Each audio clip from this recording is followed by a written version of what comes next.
Germany में क़ाइमु हिकु क्राइव प्रिजर्वेशन स्टार्टअप कंपनी टोमोरो बायोस्टासिस जी वेटिंग लिस्ट डिघी थींदी पई वञे। इन जूं ख़िदमतूं हासिल करण लाइ सवें ख़्वाहिशमंद पहुची चुका आहिनि। कंपनी वटि अॻी 10 केसिस आहिनि जिन में कुझु लाश लैब में महफ़ूज़ आहिनि, पर अॻिते छा थींदो इहो असुलु मामिलो आहे। कंपनी जो शरीक बानी एमिल कैंट्ज़ियोरा यूरोप जी पहिरीं क्रायोजेनिक कंपनी शुरू करण लाइ कमु करे रहियो आहे। जीअं ई कंहिंजो मौत थिए थो त कंपनी टोमोरो बायोस्टाटिस फौरी तौर ते उन शख़्स जे जिस्म ऐं दिमाग़ खे उन हालत में महफ़ूज़ करण जो अमल शुरू करे थी। पोइ मुस्तक़बिल में जॾहिं साइंस उन क़ाबिल थी वेंदी ऐं मुमकिन थी सघियो त कंपनी उन शख़्स जे मौत जे सबब जो इलाज कंदी ऐं उनखे वापसि जेरो कंदी। हिन वक़्त त इहो रुगो मनसूबो आहे। इन हवाले सां कैंट्ज़ियोरा चवे थो त संदसि कंपनी वटि 10 लाश अॻी तरबियती मक़सदनि लाइ महफ़ूज़ कयल आहिनि ऐं सवें वधीक वेटिंग लिस्ट में आहिनि। कंपनी जे आम ग्राहकनि जी उमिरि 36 साल आहे ऐं उहे टेक इंडस्ट्री सां वाॻियल आहिनि। इन्हनि मां कुझु माण्हू रुगो पंहिंजो दिमाग़ महफ़ूज़ रखणु चाहिनि था ऐं संदन ख़्यालु आहे त मुस्तक़बिल में संदन नवां 3D प्रिंटेड जिस्म ठाहे सघिबा।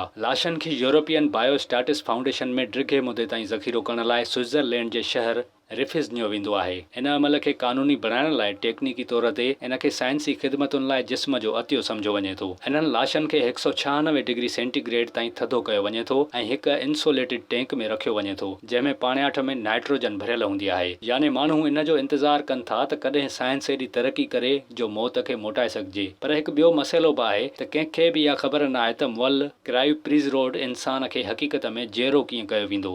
सेल्स ऐं टिश्यूज़ खे महफ़ूज़ रखण लाइ दिमाग़ खे महफ़ूज़ त करे सघिजे थो, पर अॻी मुअल दिमाग़ खे बाक़ाइदा कम ऐं यादुनि सां जेरो करणु दुनिया में हेल ताईं नज़रियाती तौर ते बि मुमकिन न आहे। विज़िट कयो अवामी आवाज़ मीडिया ग्रुप जी वेबसाइट awamiawaz.pk